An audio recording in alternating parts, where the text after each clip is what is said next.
Plot twist. It's me, your girl. I'm the host now. Welcome to Not My Fantasy, the show where we explore the lore that inspires our favorite and least favorite fantasy films. I'm Hannah.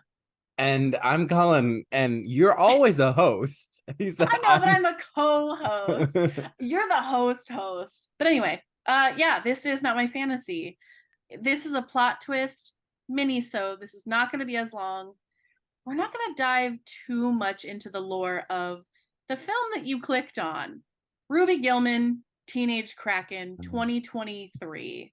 This is just, it's new, and it perfectly rounds out our mermaid slash beloved sea creature theme that we had for May and June Pride Month.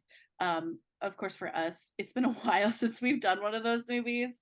Yeah. And then I threw this into the mix, and I was like, Yeah. hey, this new movie is coming out. It kind of, I mean, we'll talk about it. It kind of fits with the movies we just talked about. Yeah. It's not the best fantasy movie to come out this weekend. Oh boy, is it not? Yeah. Indiana Jones, clearly. I'm not watching Indiana that. Jones 17.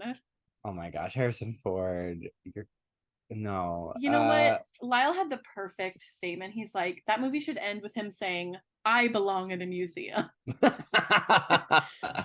Yeah. I'm just gonna say I've talked about where I work before, that I work with Netflix Animation. I think we distributed this film. We did not make it, but Nimona came out this weekend. Very queer, talks a lot about like who's the real monster, and delves into that topic in a very deep, meaningful way, talking about societal structure and the stories we tell and how people are othered. And it's really funny. It has an amazing art design, unique style. It's on Netflix. Great cast. It's queer coded and also openly queer. So please watch it. So more movies like that get made, and less movies like this. Yeah, and maybe you'll see another plot twist episode about that in a couple weeks. Maybe. I don't know. I don't know. So let's just get into this. Cullen, have you seen this movie, and when did you see it? I saw this movie last night. I live walking distance from a theater. I walked my ass over to a 10:10 p.m. screening. I was not the only one in the theater. That's the real plot twist. There's more people than when I saw Strange World, but I watched it and I was like, wow, I wish I could have just read an article that explained this story rather than having to experience it. Yeah, I went to the same theater where I see basically all the movies now because it's so close, and the snacks are great, and they serve you, you don't have to wait in line. I again did not bring notes with me. I took notes on the little notepad things that they give us to write down our orders. I translated these notes sort of, but I did just see this movie about 6 hours ago. So you had to get in your car to watch this, right? I did, yeah. That's too much. And not only did I get in the car, my boyfriend got in the car because he was like, you know what? I'll go see it with you. And I was like, thank you. That's true love. That's what Pink was singing about. We were the only ones in there without children. And that felt very like, if someone saw us, they were probably like, okay, they either love animated movies and they love them so much that they're willing to see any of them, or one of them has a podcast. So I guarantee that's what they thought. Yeah, but, it was me, a lady who looked like she had moved into the theater, two young, like, I don't know, girls anywhere from 14 to 28. I don't know, like just two young girls, and like a dad with two kids. But it was like midnight when the show got out, and I was like, I wanted to refill my drink, but the soda machines had been shut down. I was like, what, probably for the best. But I was like, I can actually get a drink because unlike movies made for adults, this is only 90 minutes, so I can watch it and then pee instead of like having to watch 5 hours of like the little sad white man. Yeah, I love the Oppenheimer Barbie discourse because I'm like, you're acting like I'm gonna see Oppenheimer. You're acting like I'm gonna spend my time on this planet on watching that. Let's talk about a Christopher Nolan movie. Let's talk about this right now, okay? This trailer, I've seen it probably 4 times for this movie because it was, you know, coming out around the same time as Little Mermaid. In fact, I'm pretty sure it played before The Yeah, Little I feel like Mermaid I've when I seen saw this it. trailer a million times. So, okay, this trailer played at Little Mermaid, and before this movie, the Barbie trailer played before both of them. Mm-hmm. Where at the last 45 seconds of that trailer, they're literally saying beat you off over and over again. Like, Yeah. I'm gonna beat you off. And I'm like, these are two children's movies, quote unquote. And then this is the Barbie joke trailer they're going with. Yeah, I feel like the Barbie movie isn't for kids, and so just don't play it in front of the kids' movies. You know, because I'm no parents will take their children to see it. No, especially not with that ending of the trailer. I remember seeing kids in the Avatar theater when I saw the first Avatar, and there was like a sex scene, and I was like 16 with my dad, uncomfortable, and I was like, cringe. "There's a 3-year-old here." That was a Well, weird choice on them. So like parents will make that weird choice, but I think you shouldn't market it to kids. yeah, it was a very, very, Go have very them watch the weird. Bibble ones. We'll have to talk about a Barbie movie at some point. Absolutely, there are so many. I know we can have a podcast But of only Barbie movies. I would love that. Just a whole year because there are a bunch. So anyway, this movie directed by Kirk D'Amico, starring Lana Condor of her. Netflix fame, To All the Boys I've Loved. I think that's what it's called, right? I love her. Jane Fonda, also Netflix fame. Grace and Ally. Frankie, also the Jane Fonda workout videos from the 80s. Toni Collette, probably a Netflix person. I don't remember. I don't know where I know her from. I'm just like, I know that name. Hereditary. Oh yeah, definitely was not United watching States that, of but Terra, and also Knives Out. I do love Knives Out. Okay, she's the mom of She's the the college fake liberal girl. Yeah, Yes. through Annie her. I Murphy, love Knives Schitt's Out. Creek, Such a good movie. Annie Murphy, Shit, yes. and Great. Netflix person for the new episode of Black Mirror that came out a couple She weeks also ago. has Kevin Can Wait or Kevin Can Fuck Himself. Isn't that her? Yes, I can't remember what it's called, but it's something clever like that. Basically, like he Kevin can Gopher. die or something. Go fuck Annie himself. Murphy, singer of A Little Bit of Alexis, iconic. Liza Koshy, YouTuber, and famously from Boo, a Medea Halloween. Will Forte, Last Man on Earth. And Liza is Jabuki playing Young White. Sorry, I keep interrupting you. I'm so wow. He's just hosting right now. hosting. The last guy you listed, I think he played the main kid in Stranger Things or Strange World. Strange World, yeah. And then Liza Koshy also plays one of the My Little Ponies in the latest version. Yeah, I didn't see that very easily on her because I was like, she's got to be in other stuff other than YouTube, because that's what I knew her from. Yeah, she was on YouTube. From YouTube. But you know what? I appreciate her just being like the YouTube to voice actor pipeline. And you know like, what? That's a smart move. It works because you really have a wild, energetic voice. You can play these kinds of characters. You have enough of name recognition, but you're not like they don't have to spend Jane Fonda money on her. You know, it's and they're not. People aren't going to be as distracted as being like, oh my god, that's a YouTuber, because people still feel that way about these content creators. Yeah. But like, yeah, I thought she did really good. I knew the voice and I could not figure it out, and then I saw the name and was like, ding. Yeah. But yeah, so this movie, the trailer came out around the same time as Little Mermaid trailers, but this came out like about a month after the Disney live action remake of Little Mermaid, right? That's sort of where we are. Yeah. Because this came out the last weekend, like June 30th. Of June, and that was Little Mermaid came out Memorial Day, yeah. So it was about a month later. And so, like I said, this trailer played before the Little Mermaid.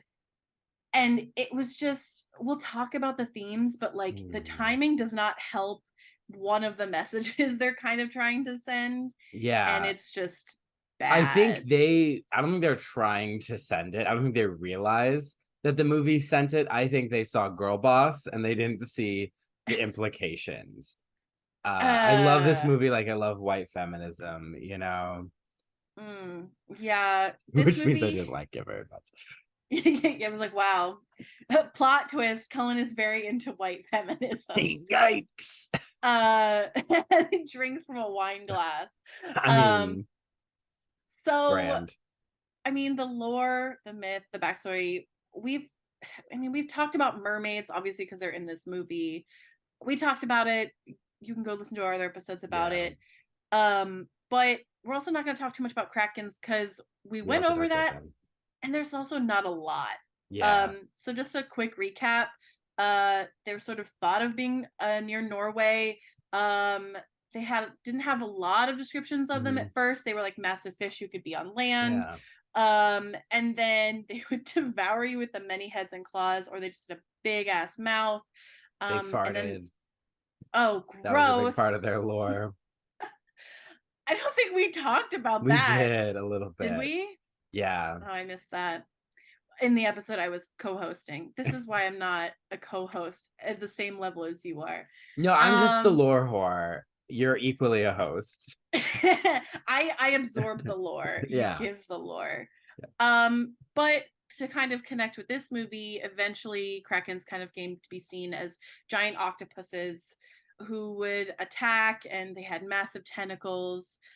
Yeah, so that'll kind of look familiar. When you see Ruby, you see her here, and you see her over there with Cullen. Yeah.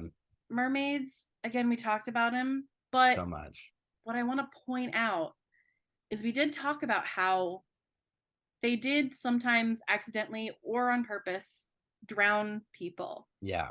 And you could very easily turn that lore into a foundation for making mermaids bad in your anti-mermaid movie. But we'll see whether that was used. Yeah, it's the grasp on any kind of cultural lore is so thin.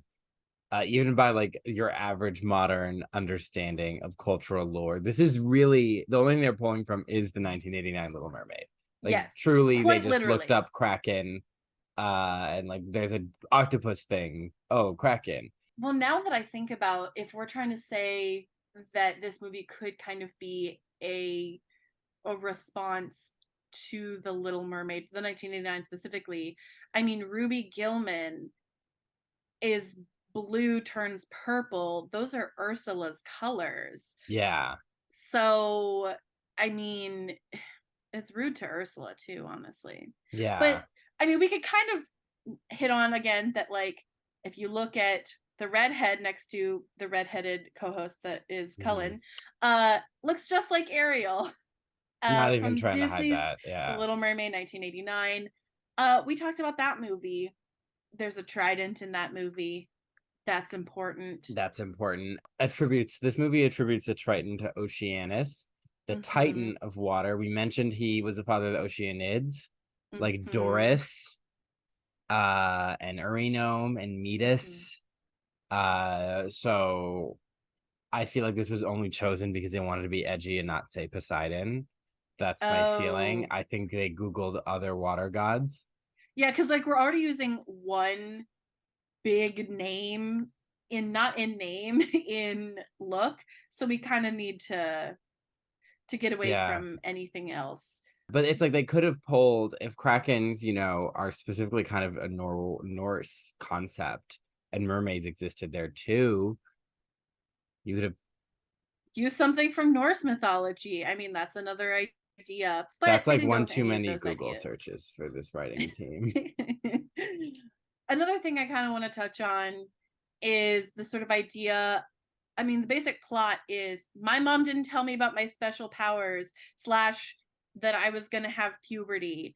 And this is a big trope in a lot of movies, specifically like female puberty allegory. This movie reminded me a lot of Turning Red, which actually just made me want to watch that movie. Yeah. Because that movie is really good, and we will talk about it in the future. I wish that movie came out in theaters, because then I wouldn't pause during the scene where her mom confronts the store clerk about the like fan art, because it took me like 30 minutes to get through that scene because I kept pausing and cringing. If you had just forced that scene onto me, I just would have been like, you would have stood up and been like, yeah, I love that movie, and this movie shares a lot of, I guess, kind of ideas with that specific trope, with some of the relationships, the art style, and also I'd say the energy, the preteen teen energy of the main character.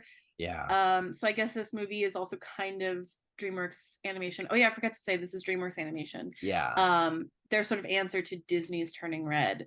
But also this trope exists for boys.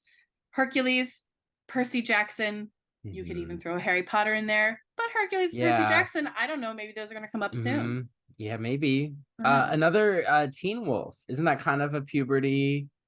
Yeah, in but some ways. I'm not as are you familiar with the talking Michael about? J. Fox I was gonna say, movie you talking as about the I Michael am J. with the show on MTV. The show for MTV isn't quite that same allegory because he is bitten. But It's not like he's. yeah. I guess okay, you could say Twilight. Like Jacob didn't know Yeah. about his secret powers, and then he became a man all of a sudden. There's also an episode of Starverse, The Forces of Evil, called Muberty, where she is like going through a fit magic puberty thing. I feel like that's a way more common trope for female characters. I think you're right. Yeah. Carrie. Oh yeah. The iconic. Yeah, Carrie is very going to the nth degree of like the darkness of hiding that kind of information and really important knowledge from young women. Yeah. So we'll have to talk about Carrie pretty soon or in the future. And I already have a presentation I can pull up from grad school. So yeah, there we go. Those kids deserved it. I want to honestly not gonna except lie. for maybe like Sue's boyfriend. He was nice, wasn't he? Who went with Carrie? Yeah. I haven't actually seen. I've seen the musical, but I don't know the movie that well. I have not seen the musical. Okay, but there's a Riverdale episode where they do the musical as well. But I've also seen the musical. Oh, Riverdale. Yeah. I would like to start our discussion of the movie with your summary of this movie. I want to say it was from The Little Mermaid, or maybe it was from Luca. Because we were talking a little bit. Yeah, you wrote it down. Oh, wow. And here's the thing, is I 100% agree with your summary of the movie via the trailer. Ruby Gillman, Teenage Kraken, about a blue girl who goes to a regular high school and thinks she's human, but she's actually a magical princess who fights evil redheaded mermaids. Now, the key part to that is that she thinks she's human, that she doesn't know that she's a Kraken. That's exactly how I read the trailer. Yeah. But that's not this movie. She knows she's a Kraken. She knows she's a Kraken. This is how we meet her. She knows she's a Kraken, but she doesn't know that she has magical Kraken powers. She doesn't, and she knows that she's hiding her Krakenness. They're saying that they're Canadians, Yeah. Which, you know, is this supposed to be Oceanside, California? I don't think so. I think it's supposed to be just a random Oceanside. I want to say this is supposed to be like New England. New England could be like Oceanside, like Maine, or I was thinking Pacific Northwest. Yeah. Thinking Twilight. Yeah. But I guess it does kind of give me more of like a Maine vibe with like the lighthouse. Yeah, I mean, either way, it's like you have a lot of like brown golden foliage, which doesn't really line up with the timeline if this is prom. Yeah, I mean, I don't know how to explain where this movie takes place. But I thought the town looked cool. I loved the town. I would love to be in that town in like a Zelda game where this is like one of the towns you visit. This is the water themed one. Maybe a Mario Kart course. Oh, yeah. I knew you were going to say something like that. I mean, listen, they haven't come up with the last two sets of maps yet for Mario Kart Switch. So, oh my gosh, new Mario Kart has so many layers. I'm so used to N64 where it's like, here's the characters, here's the game. Now it's like an entire cast. There's a whole cast. There are real world, like Paris, Amsterdam, Tokyo. They have like those inspired places in some of the things. They're actually really cool. They're actually very challenging. I mean, Mario Kart is like the cream of the crop, so best game ever. Yeah. Okay, so that's how we meet Ruby, right? She knows she's a Kraken, but she's hiding it. Her whole family is. They're trying to be normal people. They're just Canadians. Yeah. So I'm just gonna kind of let you guys know we're not gonna go scene by scene, beat by beat. We're gonna quickly summarize this movie, and then we're gonna talk about some key topics. Yeah.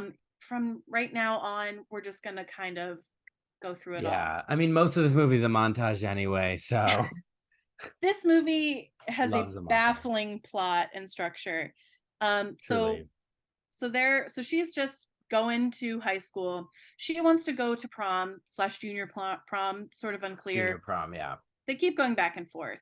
But her mom says that she can't go because prom is taking place on an ocean barge, and the family isn't allowed to go into the ocean because it's dangerous for Krakens. There are beings that could go and kill them.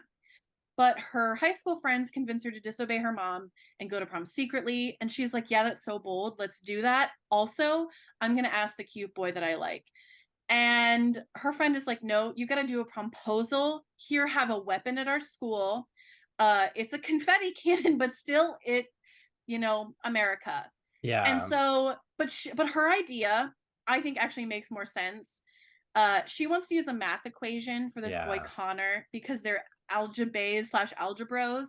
Honestly, that idea tracks because she tutors him in math and like it's cute. Yeah. Also, that reminded me of our friend Alyssa, friend of the podcast, how she once got asked to a dance with like, I think she had written something and they passed it to each other in class, as like a grade each other's work. Mm-hmm. And this person had like circled certain letters and she like could not figure out what these errors were. And this person was asking her to a dance. Iconic. So that whole math problem reminded me of that. So shout out to Alyssa. That person who tried to ask her out. If we're touching on personal references, so I've mentioned, I know maybe not on this podcast, but on Glee Boot at least, the concept of homeschool prom. But there were multiple homeschool proms, and there's one that was like the fancier one that took place on a boat. Oh. And I feel like that's where all the weirder drama went down. And then, so prom on boats is a thing. And when I was at BU, when I worked in residence life over the summer, they paid, tuition dollars at work. We got to go on have like a boat party with like booze and food. And I went with my friend, and it would have been a very romantic date if I wasn't closeted, but it was a good party. Well, I mean, that's a positive. Anyway, so parties on boats do happen. And they're dangerous. Also, this school is dangerous because cut to her near promposal to Connor on the dock of the school that overlooks the ocean, just a small railing. This is clearly a liability lawsuit waiting to happen, but I digress. Yeah. The confetti cannon misfires into Connor's face, blowing him off the deck into the water, and Ruby sort of dives/falls into the water. She's panicking. She's gonna save him, but then she panics and falls. But there's a loose thread that she may be someone who has panic attacks, but I don't think that's really resolved. Well, I mean, she is someone who has panic attacks, but the movie does not resolve that. Well, I mean, I haven't resolved that for myself either. So, but yeah, so Ruby's in the water and she starts transforming into a purple glowing thing. Mm-hmm. Turns out she's a big Kraken. But somebody else saves Connor. We meet Chelsea, the redheaded new girl who's like super popular. Well, she saves Connor. Ruby does, but Chelsea says she does it. Oh, I thought that Chelsea saved her because there's something else that moves in the water. No, it's Ruby, like, still figuring out what's up, but she saves Connor, and then Chelsea takes credit. Chelsea does a Vanessa. Yeah, and we gotta slam Ariel wherever we can. Interesting. This movie hates gay rights. This movie hates a lot of things. It doesn't. But there's actually a lot of bad things. There are a lot of queer couples in the promposal background scenes, which, you know what? I'll give them that. I'm here for it. Yeah. Okay, let's talk about her name really quick. At first, I was like, that's a basic name for a mermaid. But then I'm like, is it actually clever? Chell, like shells, like the shells that Ariel wore in sea, like, the sea. Yeah. Or maybe it still sucks. I don't know. I mean, I think that's why they picked it, but I thought it sucked. But Chelsea claims to save Connor, and everyone loves her also because she's the new girl, and new people, I guess, are and she's like hot, coveted. Yeah, and she's gorgeous. She's got hoop earrings, and a choker, one of those chevron chokers. I just want to say that she references advice that her mother always tells her, Chelsea. Oh, yeah. She's like, you're hot. Yeah, but also, like, go for it or whatever. I don't know. Oh, there's nothing more important than saving a life. That's what it was. Yeah. So, mental note. Like the Fray always says. So Love Ruby that. starts freaking out and she goes to the library, which is empty except for the librarian. And she has what I'm calling a glow up, where she starts glowing and then grows. So she glows up, destroys the library, and runs away. She finds the lighthouse, and I guess she's hiding behind it. It's not very successful, but her mom, a successful real estate agent in the area, sees Ruby destroying the school from the property that she's showing, and she gets in her little car. She runs over something. Turns out it's her brother Brill. They go to find Ruby, and then they find her at the lighthouse. Agatha, who is tiny, gets into Ruby's giant hand, and they talk about how Ruby once hosed down a beach whale for 7 hours until the tide came in again. I can't remember what the whale's name was, but it was really fancy and weird. Yeah. But she shrinks because she feels better. Agatha then starts to kind of tell Ruby sort of the truth, that the women in the family turned into giant krakens, but they're just going to keep remaining normal and nothing's going to happen. But Uncle Brill, he gets to meet the rest of the family.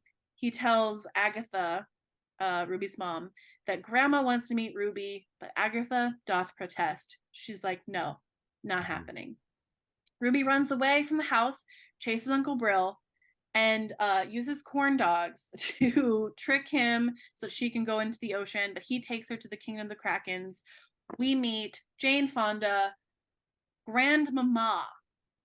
We meet the most annoying grandmother, Queen of the Ocean. She is so pretentious, like making Ruby call her Grandmama the worst. Yeah. She tells Ruby all about the giant Kraken warrior powers and how her mom was a mega warrior before she went back on land. And basically that she was going to become queen, but now Ruby is a princess, like Princess Diaries. Oh my God, she's having a panic attack, she says. So basically this is where my understanding of the movie drops off, because the plot kind of disintegrates into a bunch of montages, desireless scenes, like there's no desire driving the scene. So we learn that Ruby's family, they own the ocean, They basically. They're the protect all the monarchy. creatures. They're the monarchy. We don't see them Protect do all that. the creatures. We don't see that.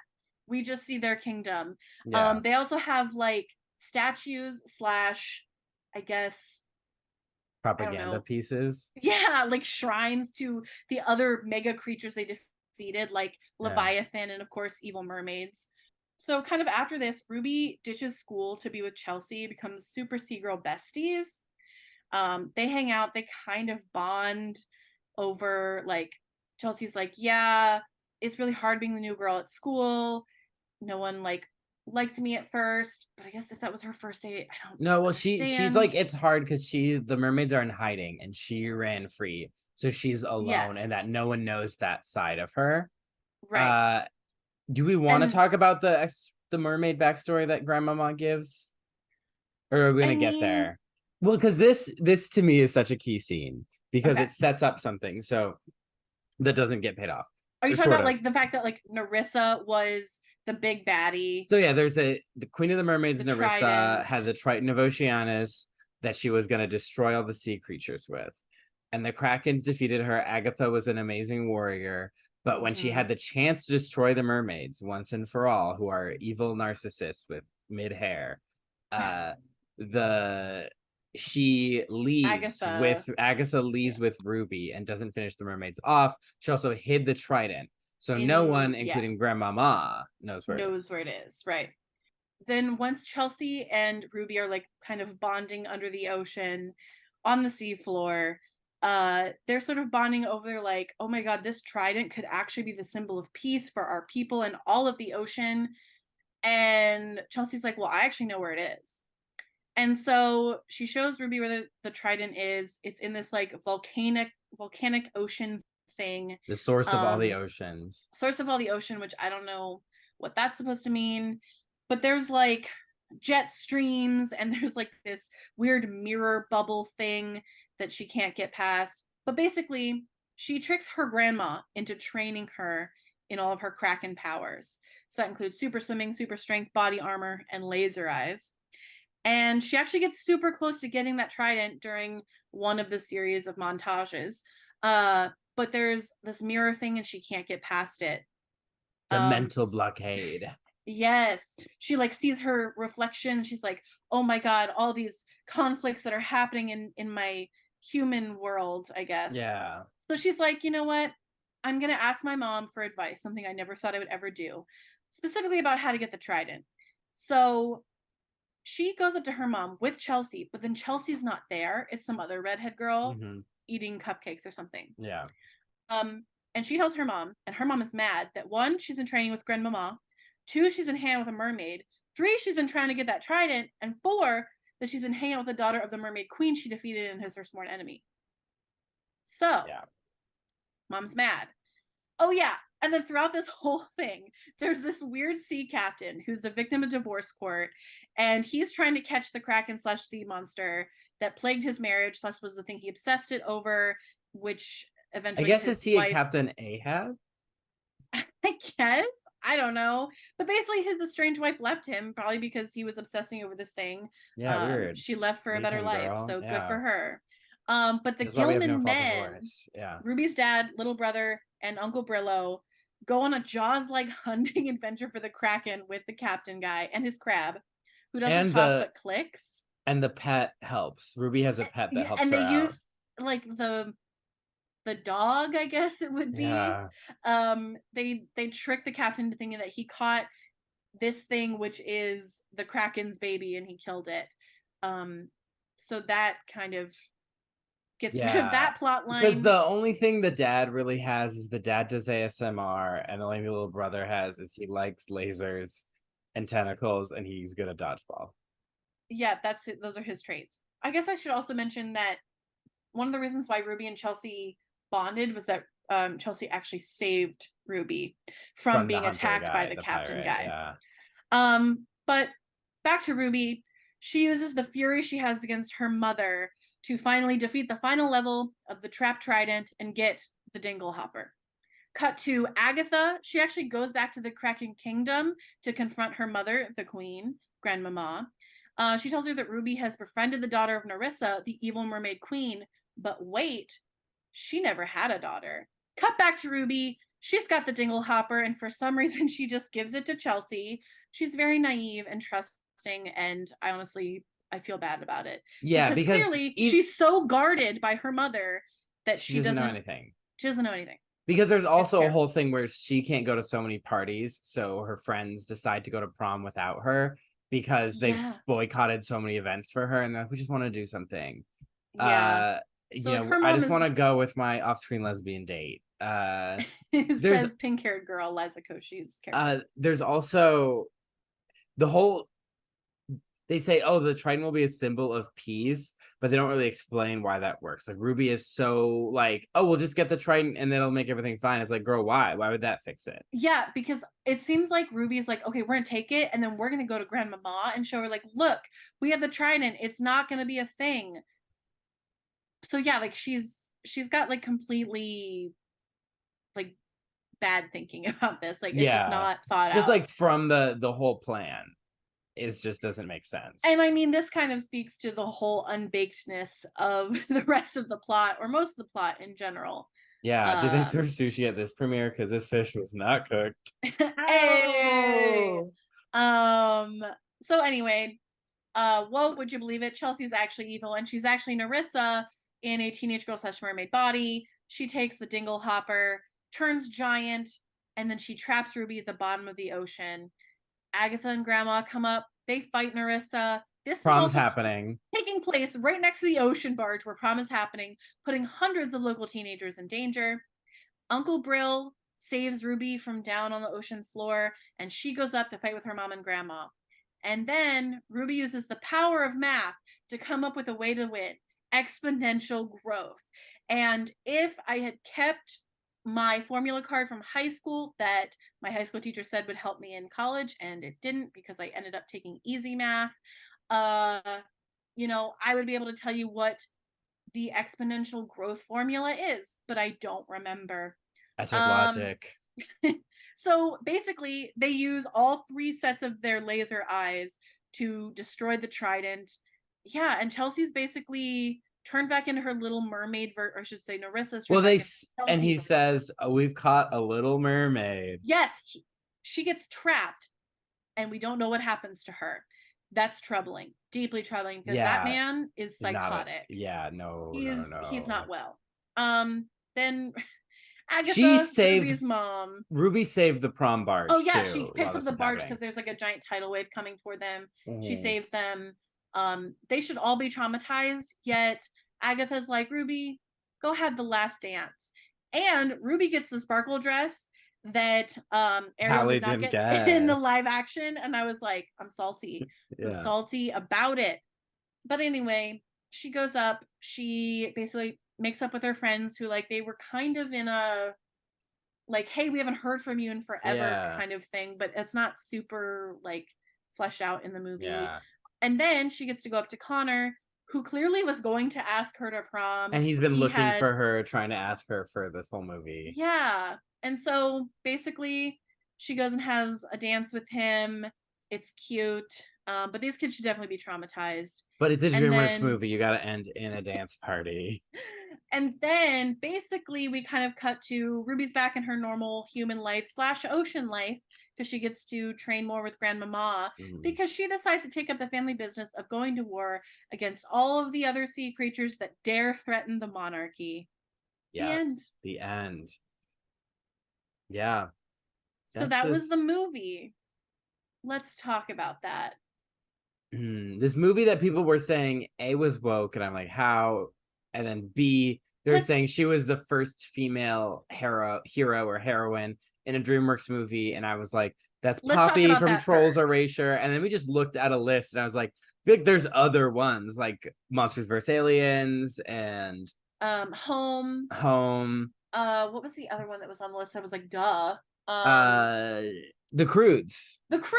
Yeah, Emma Stone's character is literally like the protagonist of that movie. Yeah. At least I'm pretty sure. It's been a while since I've seen it. So perhaps there's something more to this movie that makes it the first female led. And maybe it's because this is like a very female centric story in general. It's centered around essentially a female problem.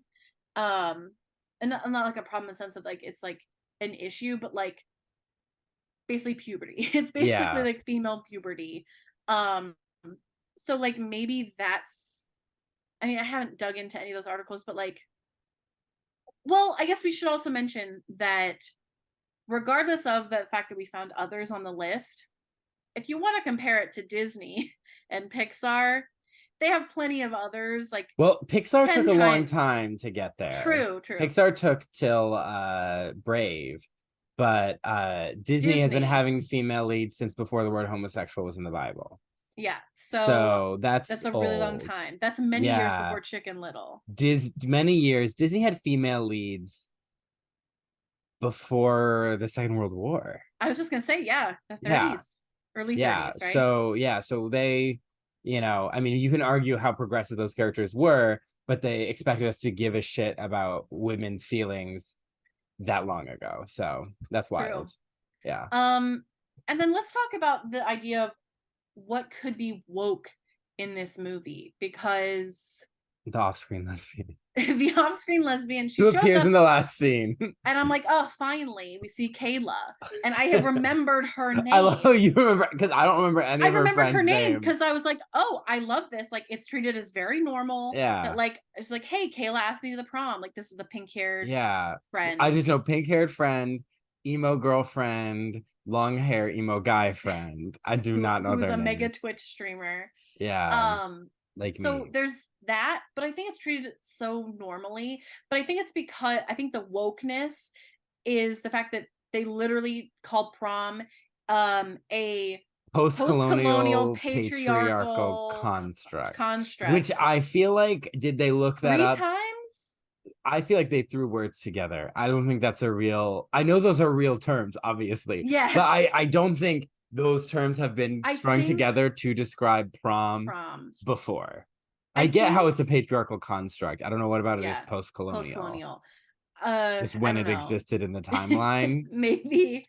But I think like kind of throwing out those terms so blatantly. Yeah. The fact that they're like, these kids are rejecting things that we've considered normal, quote unquote. But at the end of the day, their whole story is about going to the prom. So to me, it's like a Disney live It's action just remake virtue signaling. yeah, virtue signaling, which, But I mean, that is kind of reflective of like a lot of like liberal discourse ideology is, ideology. and Yeah. yeah, discourses that like, oh well, this is post-colonial blah blah blah, and it's like, okay, but like, what are we doing about that? Like, you're just Yeah. putting a label on it. So I think that's something that's woke, but then in another way it's not. And also the idea of woke is Woke is completely fucked meaningless. now. Meaningless. It was meaningless from the Completely time that drunk co-opted. lady on the T referred to woke as like a racial identity. I think that was the end of woke. There you go. And that Yeah. wasn't even like mainstream. Mhm. But yeah, so I'm thinking that is sort of like one of the ideas that is probably because they're using these terms so blatantly in a kids animated movie. Like, this is a movie for kids. Yes. Very much so. And I I think would that's say more probably the so than Snow wokeness. White if we're talking about. I think Yeah. there's more for an adult to enjoy in that.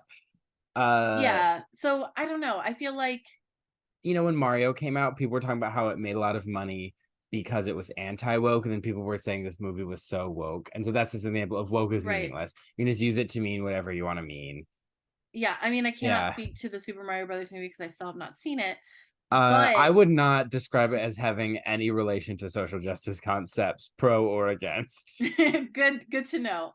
This movie also, I don't think, can be considered woke anyway, because I mean, we'll kind of talk about it in the one of the concepts we have is that it basically reinforces the idea of like pro-war ideology, and that is anti-woke if I've ever heard it. Pro-war, pro-monarchy, pro-genetic evil, Yeah, uh, pro-xenophobia and pro-xenophobia. Just racism. embrace your grandma's racism. When grandma starts Yeah. spouting off at Thanksgiving, you're like, she knows what's up. I should hate my friend from school. You know, For no good reason. Like, there's literally no proof no proof, that the no connection evidence. of their otherness to you is the thing that makes them bad. Like, there's nothing that Yeah. could ever Especially explain because that. we only see one character of that demonized ethnic group.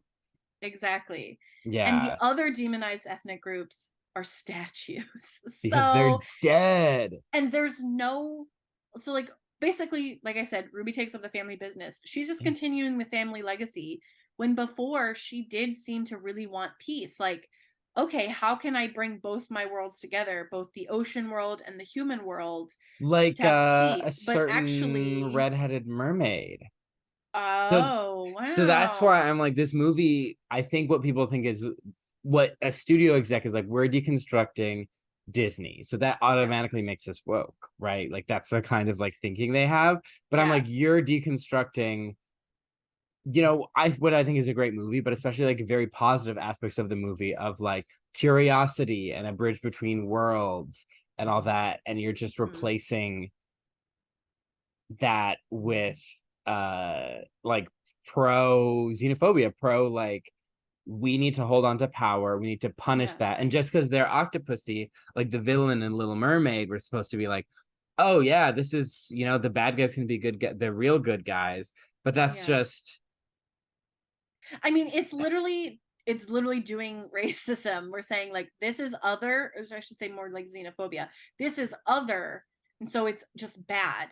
Because again, we talked about early on in this episode that there is mermaid lore you could twist and use as a foundation to be like, mermaids can be evil because they drown people. or they Like, use that their is songs to, to enslave lure people you. and lure you Yes, like, away. there is lore out there that exists that you could use as a foundation, and not Yeah. only does it stay true to mermaid lore, but it gives us a reason to be like, oh, maybe mermaids in this universe aren't good. Yeah. But we don't get that. And It's just even taken at face value.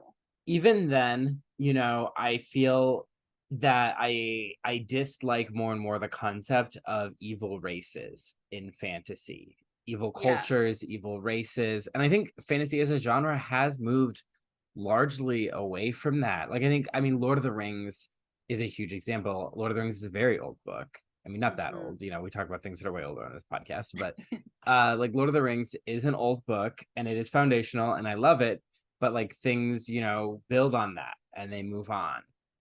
And in fantasy, I've written where I'm like looking back at, say, like the Chronicles of Narnia. Something I think about is like, well, who are these people that like serve the witch and what makes them inherently evil? You know, like so. And I feel like that's just a general genre convention now. Is that Mm. like How to Train Your Dragon, right? A DreamWorks movie where it's like, oh, Yeah. the dragons aren't inherently evil. That doesn't mean those dragons didn't burn people's houses. So that's the thing. In that's a great example also from the same studio, is Yeah. that in that movie, Hiccup seeks to understand the other and to find out, okay, well, what makes them so bad? Oh, it turns out they're just scared animals. And Yeah. actually, like, they can be our friends and our helpers. But And this movie is when your parents tell you to obey blindly and distrust someone, that is correct. well, okay, so I think if we want to compare Hiccup and Ruby really quick, I Yeah. think Hiccup actually doesn't have a figure in his life that is hiding things from him, that is trying to shelter him. Like, Mm-hmm. he's still somewhat adventurous Yeah. in his own way. That's how even he finds Yeah. the dragons. Toothless. But Yeah. Ruby, in the very beginning, when she breaks the fourth wall and has this video to show her mom about, like, here's all the reasons I should go to prom, Yeah. and Ruby's like, I love rules. Here's all the rules. I follow them. I love them. She's kind of brainwashed. She's so sheltered that she very easily will just buy into things. Like, she doesn't question the rules. Like, she No. really doesn't question, okay, why can't we go in the ocean? She She's conditioned very well by her mother. almost like Rapunzel. Yes.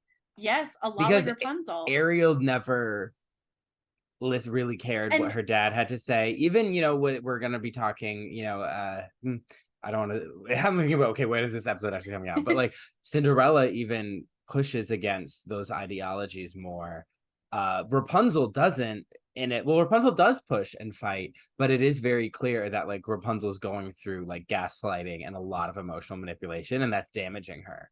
yes, and it's because we see a lot of her and Mother Gothel interacting, but she's scared when she gets out into the real world, but she seeks to understand, and then she's like, okay, actually, like, I can do this. I can Yeah. trust people. I can navigate the world.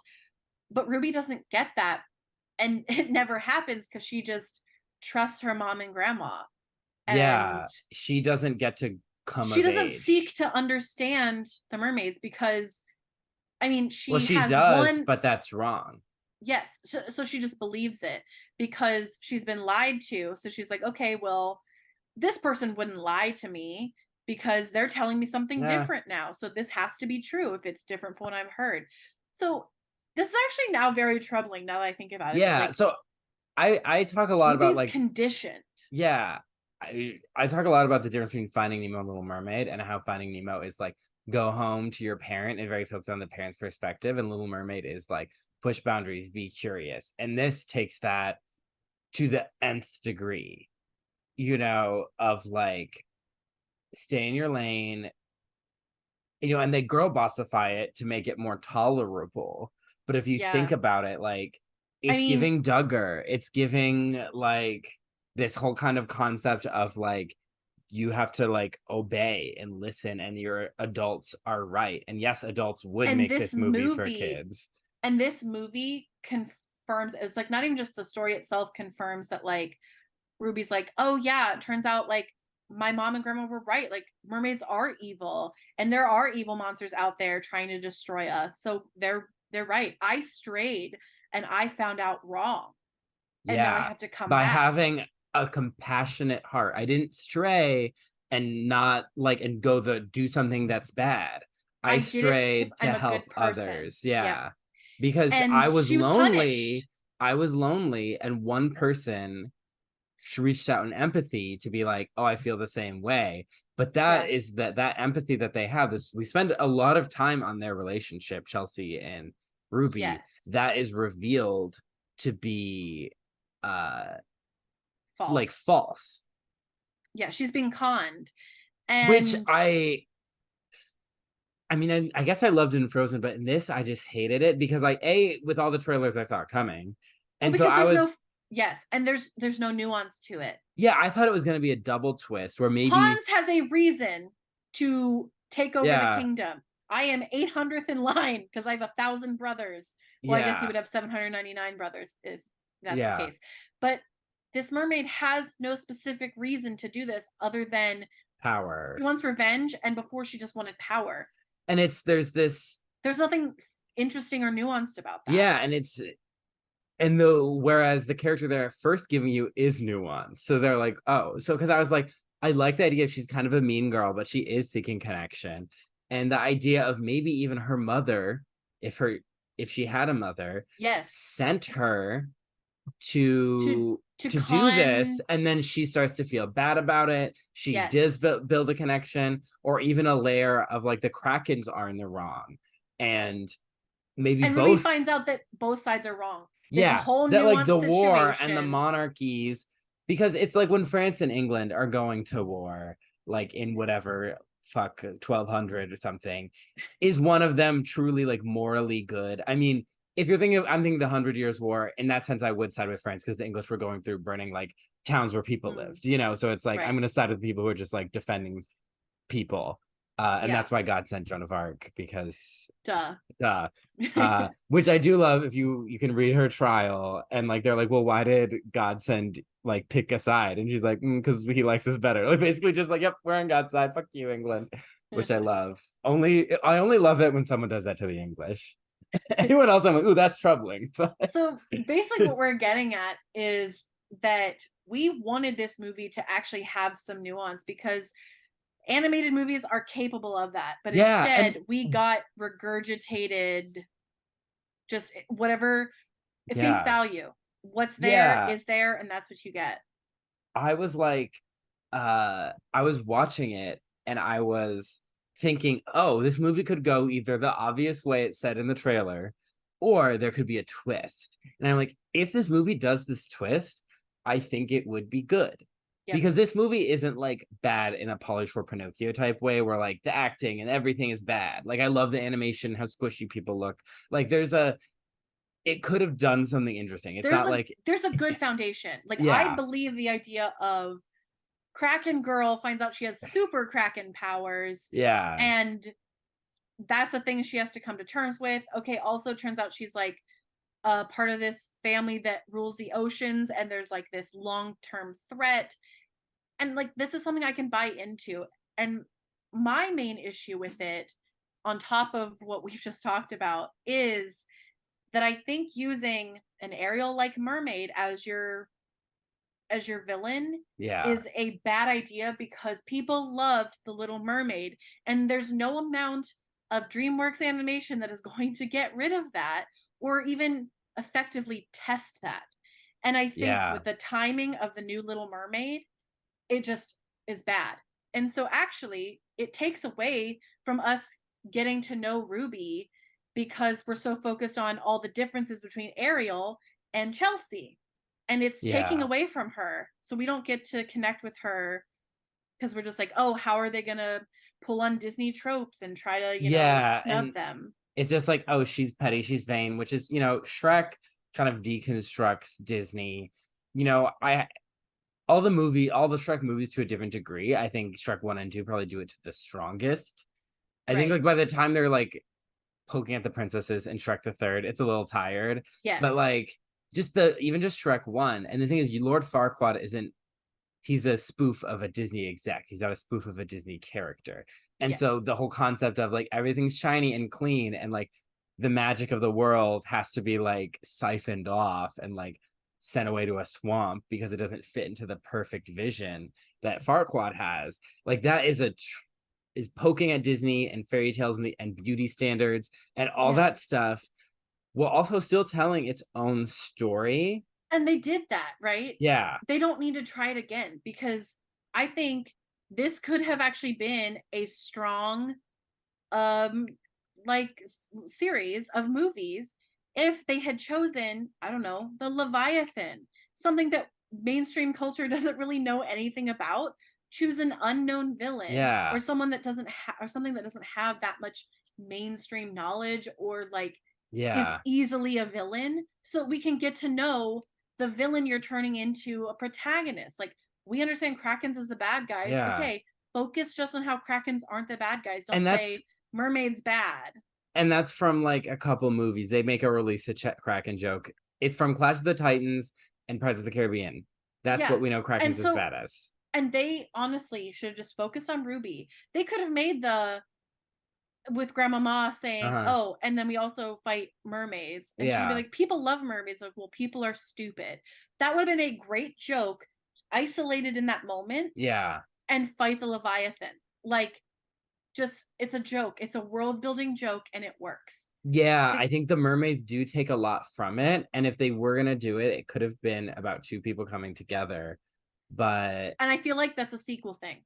Do a yeah, that's sequel. two. That's Ruby Gillman too. It's like the Thank mermaids. you. Yeah. That's exactly what I said. I was like, Ruby Gillman 1, just about her, and then a villain creature that we don't really know Especially a lot because about the as mainstream society. Leviathan could just be a single creature. And like it's this big Yeah. ass creature. It's been the same one for all of time. It's like this big immortal thing.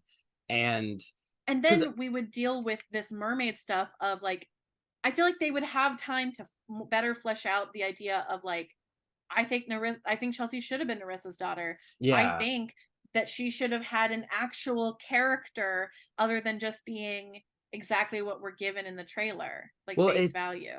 also I just hate the woman is vain and shallow and therefore psychotically evil. Yes.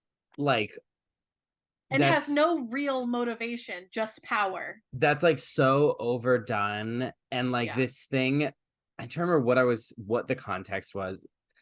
I was like, there's greater evils in the world than a bitchy teenage girl. Yeah. And Hollywood sometimes I feel like doesn't know that. No. I feel like Hollywood's like, he's an abusive dad, but that girl, she's kind of got an attitude. And you're like, it's this thing where like someone when they're comparing Mean Girls 1 and Mean Girls 2, they're talking about the way that the villain is disposed of in Mean Girls 2 is like she's evil. She's like an evil villain. Whereas Regina George, it's like, yeah, she's evil, but she's just like a mean girl and she can go on and have a different life. Yeah. And so the whole just like using the mean girl thing, but she's not even that mean. I think no, she's not. She's just like Valley Girl, self-obsessed. And then she's evil and she wants revenge on Ruby's family and she's gonna hurt people in the process. But the Krakens protect the ocean's creatures and the mermaids are gonna subjugate them. We don't see any of that. No, we don't see sea creature. We don't see any other sea creatures Other except than the for whale. whales. And so we don't see sea creatures really being threatened. And I think like that's a key thing is like, well, I don't know anything about the Kraken Kingdom. I don't know anything about what they protect. What are they doing about climate change? What are they doing about I need their ocean cleanup scene, obligatory scene like they had in Little Mermaid action remake. Yeah. Well, it's like because that's what the real villain would be. And I guess you can't really do that in a kids movie. But if you're protecting the ocean's creatures, humanity is the villain. And then you get almost a Little Mermaid type thing where it's humans versus sea creatures. Yeah, so that's why I don't think that the Krakens as like the kings of the ocean is even necessary. She doesn't need to be there can just be a Kraken kingdom and these are the people. Her line rules all the Krakens and Krakens are just they're just like one they're kingdom. cool as fuck.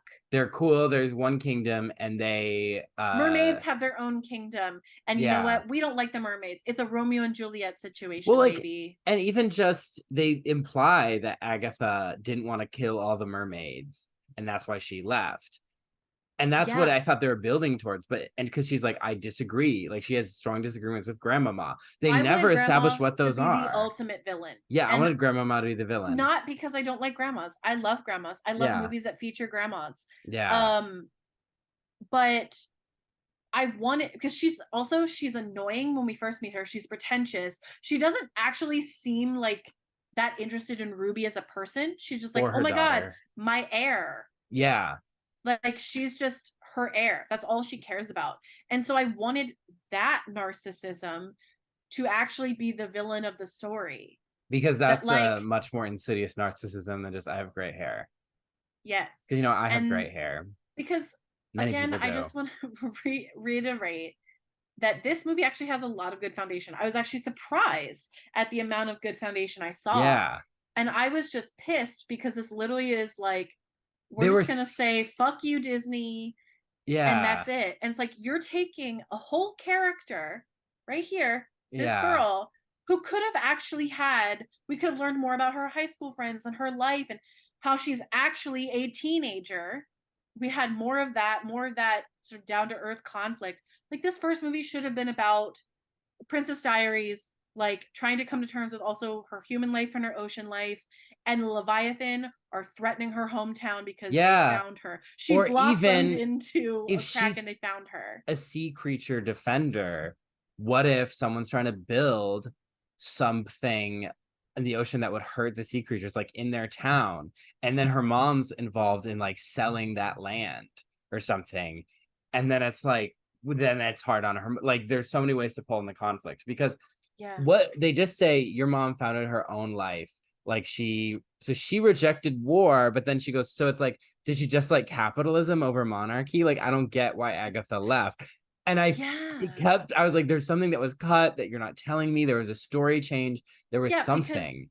there's something that like I don't remember who says it, but like I want to say it's maybe the grandmother. She's like, your mom chose her own path. And that seems like, oh, okay, is that a theme of the movie? No, it's clearly not, because Yeah. Ruby just falls in line, and so does Agatha. Agatha falls back in line with grandmama, Yeah, whatever. this is so pro Jane Fonda. monarchy in a very like, because I'm Well, like, Princess Diana had her own path, but are they implying Agatha as like the Nazi sympathizer one? well, I think I also want to like emphasize the complex mother-daughter relationships, and also like um the grandmother granddaughter relationship, that sometimes, you get to skip over your mom and your grandma lets you do whatever you want, kind of Yeah, thing. Like, that sort of exists here, but it's not nuanced in any way. no, because I And then liked her mom. all that complex stuff that happens between, like, the we don't Yeah. see it, all the stuff that happened before, of like why Agatha left, the Hmm. fact she wanted to protect Ruby. Yeah. We don't get any of those. Like, Agatha should be heartbroken that Ruby is now pulled into this life, Yeah. instead of like happy that, oh, now we're all warriors again. But I Like, think, yeah, it that's not what Agatha wanted. And I love the scene where she sits down and like calms her down and is like, I'm not here to judge you, I'm here to. And so I thought they had an talk to me. You interesting can. relationship, and I could have forgiven Agatha for the lying. Like, obviously it's a problem, but like, that's something I could get, because she was doing it to protect her from something. But, Yeah. and I think it'd be better if something she was protecting her She's from protecting her was from her own grandmama. power. Yes. That's what I thought Yeah. it was. So I'm like, oh, grandma's going to be the big bad, and she's not. And just And like, what if she's really protecting Ruby from becoming a woman, is what she's yeah, doing. Like, she's if you trying to want to keep read her it a that way. girl. Yeah. Yeah. Which is also very complex, and you could do that, but that's not what this does. Also throwing in the panic attack stuff. I mean, I think if they focus on that, I'm sure that's a much more delicate thing a lot of people would complain about. But even the concept of like her mother helps her calm down and learning how to embrace her crackenness to help people, and then like learning how to gain control over that could be a Yes. story, Like like, turning red. Like, yeah. literally turning red is like kind of about, well, to me, I read it as like PMS rage, because Yeah. like I remember, like, when that first happened to me, I remember having bad mood swings. But like the idea of like Ruby, her big change happening or whatever, like her mom coming to terms, like coming to Yeah. her face to face and being like, okay, this is how you can, you know, try to calm it Mhm. down, like use your Kraken power and control Yeah. it. But she's And not doing that. And she still doesn't do that at the end, because yeah. like Ruby has to figure it out for herself. Well, and And that's the panic attack thing is interesting, because does she have panic attacks because because she's her mom her mom, and the is, hypervigilance, she's this scared girl. And so I like the idea of her coming mm-hmm. into her power, but why does that have to be in service of violence? Yes. And the panic attack thing, I agree. It Yeah. is kind of just stuffed in there. it should be very intrinsically linked to the fact that she has to constantly pretend that she's Canadian and say house instead of house, like a normal person. And Yeah. not to say that Canadians aren't normal, Which but there's a queer coding that reminded me of Luca, of like, oh, I have to yeah. hide who I am. And it doesn't, I get at the end, everyone knows who she is and And it's embraces who she is, cool. and it's cool. I But mean, the that way happens she, in Turning Red, but the key thing is she has to learn to control that power. And I mean, the fight in Turning Red is against her mom. She has to fight her mom, and she actually has to fight her panda. Like, she has to come to terms with that. yeah, But Ruby doesn't really have that, because like the mirror thing that she comes up against, I thought that was going to come into play. Nope, she yeah. busts right through that. It doesn't happen. Like, she doesn't have to have any sort of inner consideration or any critical thought about her relationship with her mother. It's it's really flat. Yeah, and I think that's like we could talk about this movie just not being good forever, but I think the big takeaway is that it's not like trash. Like it's well, it is trash, but it's not like isn't doomed to like Boss Baby. I'm never gonna watch it, and to me, that is like from Doomed conception. forever. I hate that. Conception babies. Good one. But like this is like there's some good stuff happening. There's some fun characters. And we have a lot of solutions to how it could have been. So Yeah, and take it out of theaters and and hit the workshop. We'll be there. We'll help you out. And I feel like there was studio meddling, studio notes, because there's stuff that's planted for one story to happen, and then suddenly another story I wonder if happens. they wrote that they were writing this, Turning Red happened, and they're like, fuck. And they had to change it. Yeah, I don't know, because I Because was that, like, I feel like Grandmama was just set up as the villain, and then is it they got Jane Fonda and she didn't want to be evil, or is it Turning Red came out? I don't know, but they changed I it. mean, the timing could be right for Turning Red to come out. They probably would have been in script development at that point. What was that, like Yeah. 3 years, two But years this is, ago, I 3 years feel like ago? what I mean is, I think this is late stage because this Like a shit late is stage. animated. That's It's, true. like they wrote it, animated it, and then someone was like, this isn't working. I don't like the grandmama as the villain. We want like empowerment. We want like women and their families to love each other. So, We want to yeah. get rid of all of the complex conflict that we can use to talk about real world issues in a children's format, and give them some interesting outlets to talk about different issues and cope with different things. Yeah. So do we want to talk about our characters? Oh, We've already yeah. kind of talked about them, but I in mean, general, do we root for Ruby? I guess. I rooted for her initial, I did, because I liked her. I rooted for her initial goal. I rooted for her Mhm. to make peace. Peace, absolutely. And then what we got, I was like, this isn't what I wanted for her. I mean, what does she say she wants? Like, she just Wants to be a wants normal teenager. teenager. But her need, which is spelled out by Chelsea, is you need to embrace yourself. Like you're a super C girl bestie. Like you are awesome. You should embrace yourself. The one who tells her that is the villain. And That's so I'm and like, then she becomes herself. She like and yeah. defeats a villain, but she's also like she accepts and presumably forgives that she basically forgives her mother and grandmother without having any sort of complex conversation. Yeah, I mean, that's what I mean is it's like I root for her, but I don't root for the ending they gave her. So it's like if Yeah. at the end of Snow White, she like murdered her stepmother in cold blood and like was like, yeah, bitch, I'm the fairest in the land and made a kingdom like all based on like beauty standards and like picked up her mother's magic and used it to hunt other girls. Like I would hate that. I would be like, oh, I was rooting for you and I don't like how this story went for you. That's what I feel Yeah. about Ruby is it's like, oh, you wanted something that was really great. I mean, naive, but in that good kind of naive way. And Yeah. then now you're just supporting existing the military industrial complexes. Yeah. She didn't even like try to fight to like protect Narissa and try to get her mom and grandma to be like, no, let's talk. Like, Yeah. let's try to have peace. It's like, no, we have to destroy her. Yeah.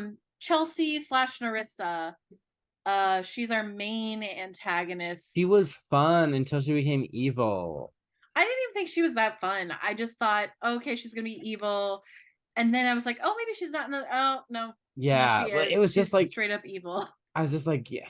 I was just hoping they were going to do something more interesting. I think Yeah. that's Agatha, and I'll just lump Grandmama in there too because we've already talked about them a lot, but they're also antagonists, and there could have been something way more interesting there, but there's not. But I think Agatha, in general, I understand where she's coming from a yeah, lot more than I do Grandmama.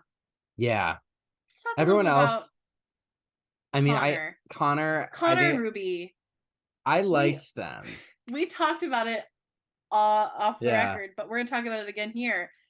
That clearly Connor likes her from the beginning. second we see him on screen, and she likes him, and the only thing keeping them apart is their own freaking awkwardness, and it's adorable That's cute. and it's realistic. I I think. like that as opposed to the guy who never notices me and now he's gonna notice me because I'm a big ass Kraken.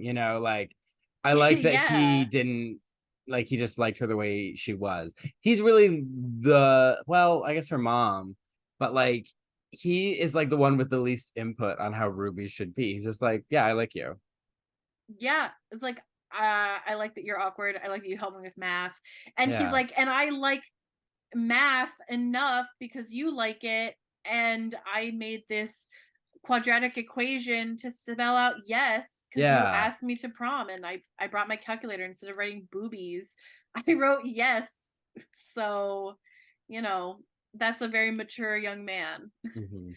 um the high school friends, pink hair, I don't know their names. Fun. That's my There big was the one problem. who catastrophized. I was She'd like, that's me. yeah, she's all, but then sometimes it was her just being like, that'll be really dark and like, don't catastrophize. I'm like, is that catastrophizing? Yeah, there was the I think the very first thing she said was catastrophizing, the rest of it was not.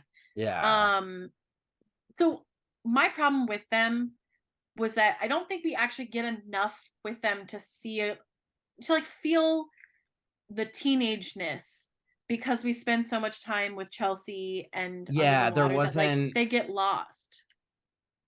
So I don't yeah. know their names. Yeah, they don't get to take I part know in the, Kayla's name and we see her at the very end. they don't get to take part in the story at all. No, that's what I was really frustrated by with them, is that like, oh, basically Turning Red, like they help Yeah. out in that movie even though like she's the one with like the big powers, but they're very active, and like we get their very distinct personalities, and um This we felt get like, the normal teenagerness, but yeah, we don't get enough of that. this felt like this setup would be great for a TV show where like you start with the friends not knowing, then eventually they know, and then they get to be part of adventures, and you get a kind of Clark Kenty situation where she's Yeah, split between all the things she has to do. Yeah. but yeah, so I don't know. um the dad and the uncle and the little brother, we talked I think also off the record, but They don't do anything. they don't really do anything, and when they do the fake Jaws hunting Yeah. adventure, it's bumbling, and they're not super active at all. Maybe that's one of the things that Yeah. makes it woke, that the men are kind of like useless and cut out of the action. The dad, um I mean, I like that he supports his wife, but he really has no input in how Ruby is raised. yeah, You know, I don't want to say like he's like absent, but he but is that's kind of like the dad in Luca, who also kind of bothered me. He was kind of like, yeah, yeah, honey. which is this evolution there where we go from say like Sleeping Beauty where the mom doesn't have a name, right? She's just Yeah. there. She's a uterus. And then instead of updating things to now they're equal partners, now the mom does everything and the dad is like kind of an apathetic doofus. And in Incredibles they kind of deconstruct that, where like Elastigirl is like, I can't do this on my own, like I need Yeah, you like to be to be a present with your parent. family, and Yeah, that's one of the reasons Incredibles is a great movie. But so many times it's just like, oh, and this is the doofy dad, which I get you can only have so many characters, but that does set a precedent that you see in society of like these kind of like doofy hands-off fathers and moms who are now working full-time and taking care of the house and and raising the kids. yeah, so yeah, I didn't like them. And then that's kind Yeah, of it for like characters. There's not really yeah. many many other characters. Wow. I know you wanted to talk about the character design, I mean, and the just briefly, animation. I thought the look was fun. I liked how rubbery the Krakens were and how they Mhm. moved, like Gumby like. It was fun. Yes.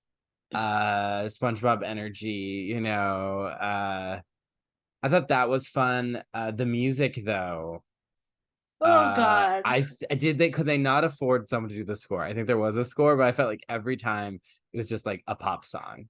Just a There very are so like many and generic pop songs. Like I hate to say, like I feel bad for the people who wrote and produced those songs.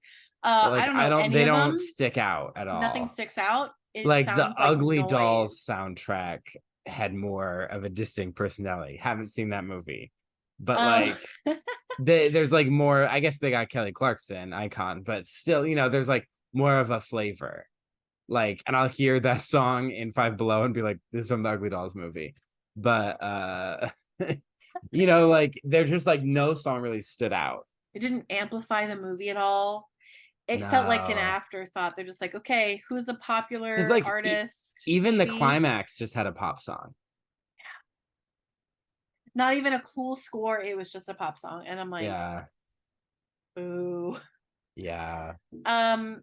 So I mean, do we just want to get into the question? Was that your fantasy? No, I'm not racist. No, because it had stuff, and then it did stuff that we didn't want. Not even stuff that we didn't want. Stuff that it doesn't need to do. It doesn't need to be xenophobic and racist.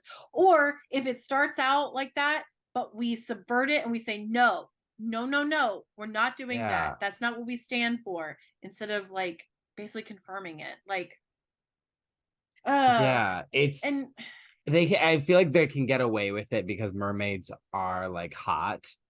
They're like, oh, the hot thing's evil, and so it's like almost like I don't want to be like someone who's saying, oh, it's reverse racism, like you know, but because they're yeah, mythical creatures, and also if we're like trying to do an analog, like the Krakens would be the white people, which I'm not saying yeah, there is a racial analog, but like the Krakens hold the power and violently oppose anyone yes. who holds the power, and their reasoning is because they are the rightful rulers. And by like, by God.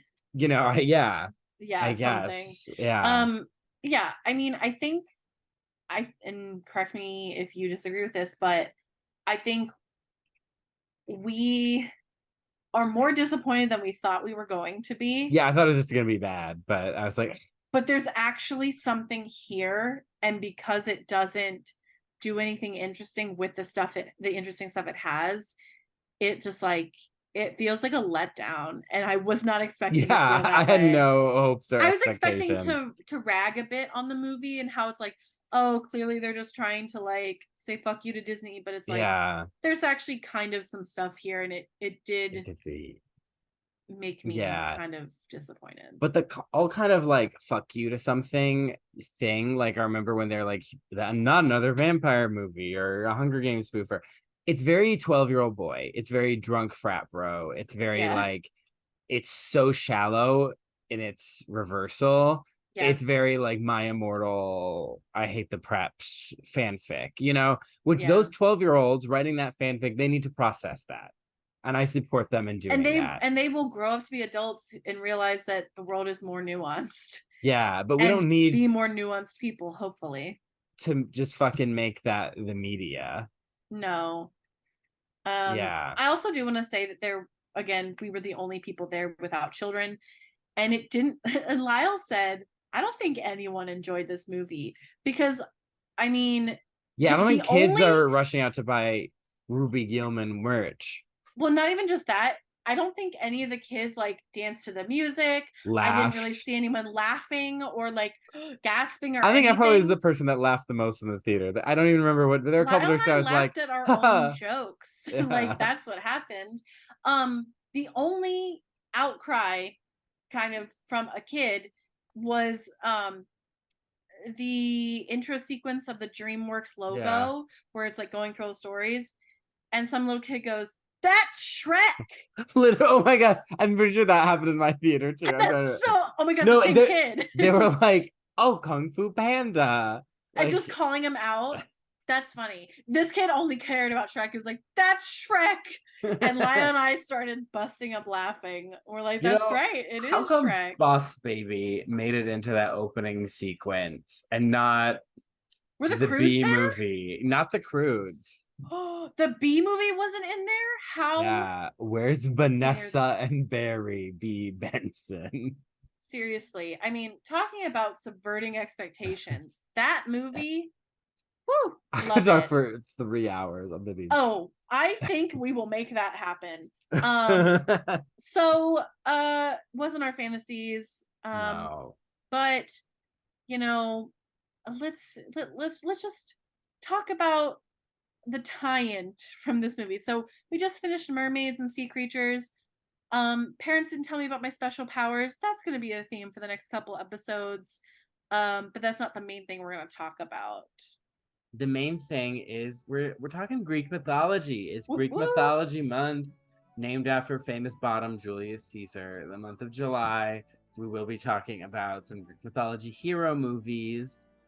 We have some exciting podcast crossovers. And we're doing a little cross promotion. I mentioned this before, but I'm partnering with Outside In Theater, and we're doing a Twitch live stream actual play Dungeons and Dragons.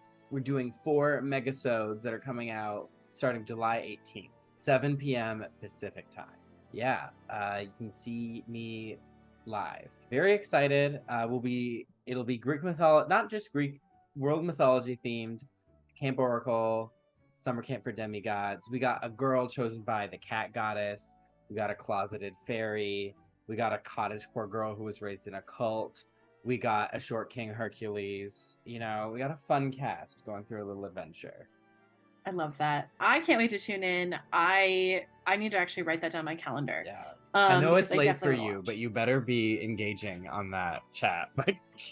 I mean, I am going to be there. Last episode, we said that we were going to do Hercules, and this movie is not Hercules. This is our mini little plot twist. Like, we're just throwing it in. Yeah, that's why it's a plot twist, because maybe here and there we might say, hey, next episode is going to be this, and we're like, plot twist, this movie came out, or we want to talk about this other thing first. Yeah. So, yeah. Franchise does a great job of poking fun at mermaid monarchies and deconstructing that. The Monster Prom franchise, there's a mermaid character, and it's done in a really funny way. So well, that's interesting. Yeah, it's on the mind for unrelated reasons. But Maybe someone on this podcast will have to dive into that soon. So thank you guys so much for listening to our very first plot twist episode. It's shorter, we hope you like this sort of shorter content, but yeah, so you can follow Not My Fantasy on Instagram and TikTok at Not My Fantasy Pod. Share the podcast with your friends and family. Let us know what you love about the podcast. 5-star review on iTunes or Apple Podcasts, whatever it's called. And comment with your thoughts on Ruby Gillman. Yeah. We had a lot of really deep thoughts about this movie that I didn't expect to happen. What are your deep and also surface level thoughts? Yeah. Smash that like button. What was your favorite song in the movie? That's hilarious. And yes, if you're watching on YouTube, hi, hello, here are beautiful faces. You can smash that like button. Consensually, of course. Hit the subscribe button, hit the notification bell, and yeah, and let us be your star. Where did that come from? Smash. I don't know. Smash that like button. Because Smash. Smash. Yeah. So, Cullen, where can everyone find you personally? You can find me on Instagram at Cullen Ever After. Wonderful. And yeah, we'll see you guys next episode for actual Hercules. I guess we should also mention in this episode too, like we did last episode, there are 2 parts. First part, or one of the parts, is ours, where we talk about the lore and the plot. And then part 2 is over on Life's But a Song with our friend John, who was on our episode. We're on his, and we're talking about the music and a little bit of the plot kind of combined. So you got to listen to both to get the full picture. And our episodes are coming out right around the same time, so you'll very easily be able to listen to both. All All right. right. See you for See Greek you Mythology guys. Month. Bye. Bye.